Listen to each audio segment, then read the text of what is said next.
Hey, what's up guys? Phoenix here. This video is going to be another YGOpro duel video, and this time it's going to be a little bit different because I have to go back to doing the recorded over replays format for a little bit. It's becoming a little bit hard to get Oz together to record, and so I had to play with somebody else, but this person likes to take forever to make plays. Thusly, I had to do some replay shenanigans and record over those commentary-wise. But ultimately, hopefully it doesn't affect the overall formatting of the content that I'm trying to make, and if it does well, I would like to keep doing that in the future because it is a little bit more clean cut on the editing spectrum, and it doesn't take up too much time to render into videos. But as you can see, I'm playing Mermail today, and this is a list that I'm just playing around with. It's 44 cards, so it's a bit much, but it could definitely be, slimmed down a bit on the spectrum. But the main purpose of this deck is to actually try and be a little bit stronger at going first than the Mermail deck has been in the past, and that is utilizable through the new card that we got out of Invasion Vengeance, Totally Awesome, or Tree Toad, depending on your orientation towards the card name. And the way that you do this is you turn Teus and Aqua Spirit or Teus and Instant Fusion into double Tree Toad boards. And that is very strong going first, especially since Totally Awesome does fuel your hand being refueled on your opponent's turn for you to then kill them next turn. So it's very much a possibility that this deck could be built for going first in the future.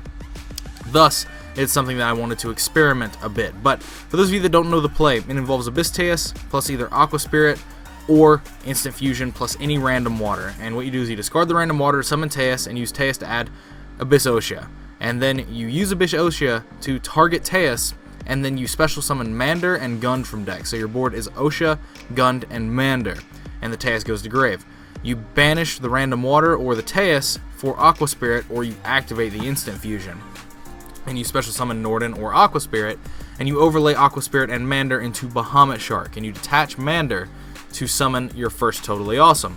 Now Mander's effect is when it's in the graveyard, you can banish it to increase the levels of all Mermail monsters by 1 or lower, or no, increase them by 2. I was starting to think it was Wind Up Shark for a bit. No, it increases all the Mermail monster levels by 1 or 2.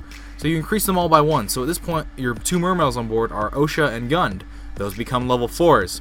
So then you overlay them into Bahamut Shark, and you detach the Gund to summon Totally Awesome. Now this way, you have a Gund engrave that can be added back off Totally Awesome that you've essentially just kind of roundabout searched, and then you also just have double Totally Awesome on the board, which is really strong.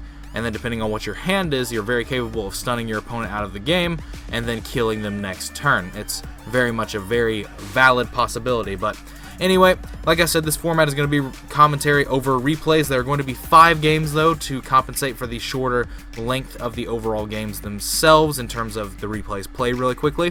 But other than that, I hope you guys enjoy it, and let me know what you guys think in the comments down below. I'd like to do more live duel commentaries with Oz, but if I have to, play with this guy for scheduling reasons, then he likes to just play slow and think very intently on how plays are made. So I can't really fault him for that. That holds the videos to a potential higher standard and the replays to a higher standard, but it just becomes really annoying to try and do live duel commentary because each one would be over an hour long at that point because of how long the games take between me and him. But other than that, let us just not waste any more time and let's just jump into the first game. Alright, so going into the first game, my hand is fairly strong. He gets to go first because I can't remember who won Rock, Paper, Scissors, although I am playing Mermail, so it basically doesn't matter for game 1. I'm going to choose to go second.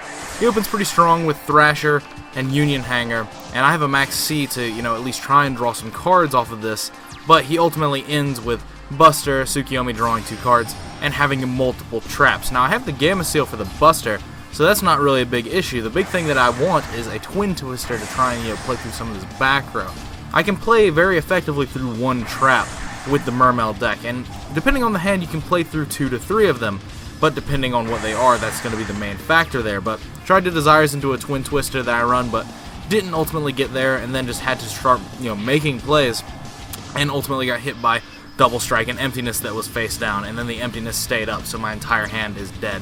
All I can do is summon my Gamma Seal before the Emptiness goes down, and I summoned the Gamma Seal because it was an extra copy in my hand, and I could just summon it and have it be a beater, but ultimately it doesn't out the Emptiness in any way because the card has to physically go to his graveyard even if I crash Gamma Seals, so it ultimately just wasn't worth anything there. But moving on to the second game, I am choosing to go first now because I know what I'm playing against. I'm playing against ABC. I really don't want to be dealing with this nonsense going second when I can have some strong openers that will help me do some things. And I open with the Teus, Aqua Spirit plus Water combo, and I also have Gamma Seal, which is strong, and I have Neptibus, which is strong. But ultimately, Teus plus Aqua Spirit equals double Bahamut Shark, double Treat Toad.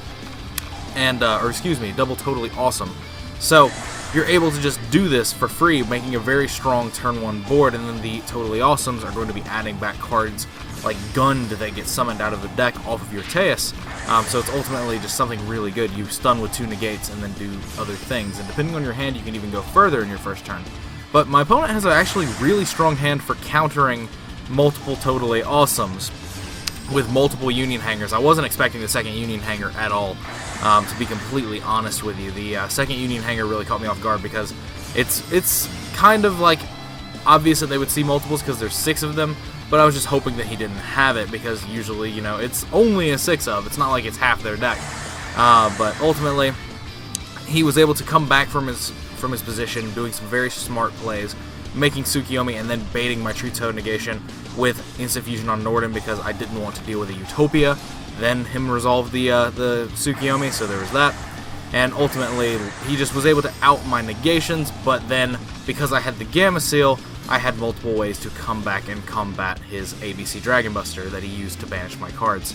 But I ultimately still got it because of the strongness of the opening. But moving on into the third game, now my opponent gets to go first because he's playing ABC and he wants to do that. My hand is kind of alright, but again, this Neptibus is going to have to resolve, or else. This Neptibus is going to have to resolve, or else. Nothing else is going to matter. But he makes a very smart string of plays, making him able to make a first turn Dweller and still have Dragon Buster live along with some traps. One of those traps being Vanity's Emptiness. Now for turn, I draw a dead card in the form of the Mizuchi. I Desires into another Desires and into a Moonglace, which isn't going to be live this turn either. And he just flips Emptiness on my I think Megalo, or was it Teus, one of those two. I was trying to feel the waters out. I was like, if this is Emptiness, I'm just going to lose to it. But he's got Dweller, Emptiness, and Dragon Buster, so this basically constitutes a blowout. There's not really anything else that can really happen here. Now he gets rid of his own Emptiness, which kind of allows me a chance to play, but I'm still under Dweller because he Dwellers me during my standby phase because he knows I plays Gamma Seal. And then I go to try and do the Teus Osha play, but he just uses ABC Dragon Buster on my Teus that I targeted for Osha, thus meaning Osha cannot resolve. And so at this point the game is just absolutely over. There's nothing that can happen with it. He uses Emerald to shuffle back Nordens and ABC Dragon Buster just to get more copies, and then has an equip on 2 cards that he makes Castel with, shuffling back my Osha, and then he just attacks me with the Castel, and he has a huge board that's way too much for me to come back from.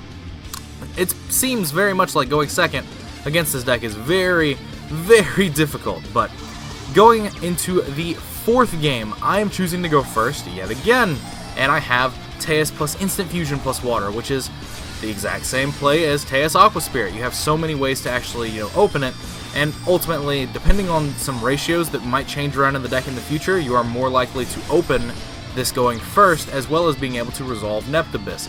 There are some different ratios and deck building that I'm looking into for the future. But so I open double Bahamut Shark, double Totally Awesome. He goes into a rank 4 with Photon Thrasher and one of his ABC dudes, I think it was B Buster Drake, into Utopia the Lightning. But I still have a Totally Awesome on board. I have Neptibus in hand. I'm able to do all these different things and actually start making plays. And I was expecting that to be, just something like a strike or something, but it ended up being bottomless, so okay.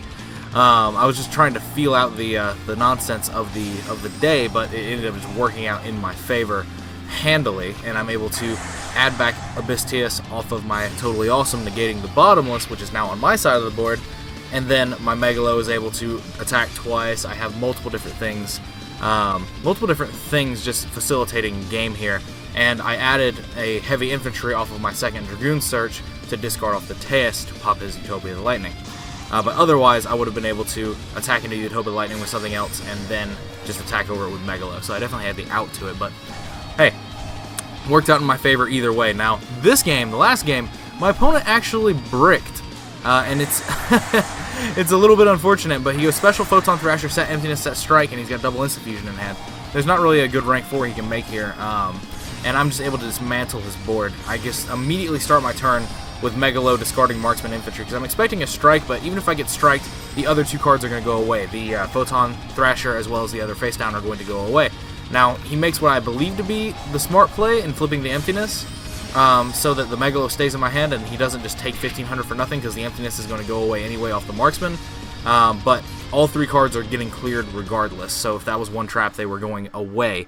And because of that, I'm just able to win, because I do still have the Megalo in hand, and that is relevant.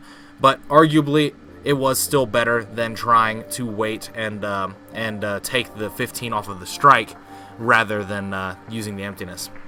I still think using the Emptiness in the vacuum situation that he had was correct, especially if your opponent is starting their turn with a Megalo, discarding those 2 cards, and it's not Dragoons. Like, I would probably expect my opponent to not have something like Nept Abyss or anything like that to follow up with, and the Megalo just being a dead card in hand still, and just saving the 1500 life. But I could be wrong about that. But anyway, that is all for this video. Thank you for watching. As always, guys, like, comment, subscribe to all the nonsense you usually do. Let me know what you guys think about this format in the comments down below. I know I've done it in the past, and I know I've gotten feedback then, but I want some more now.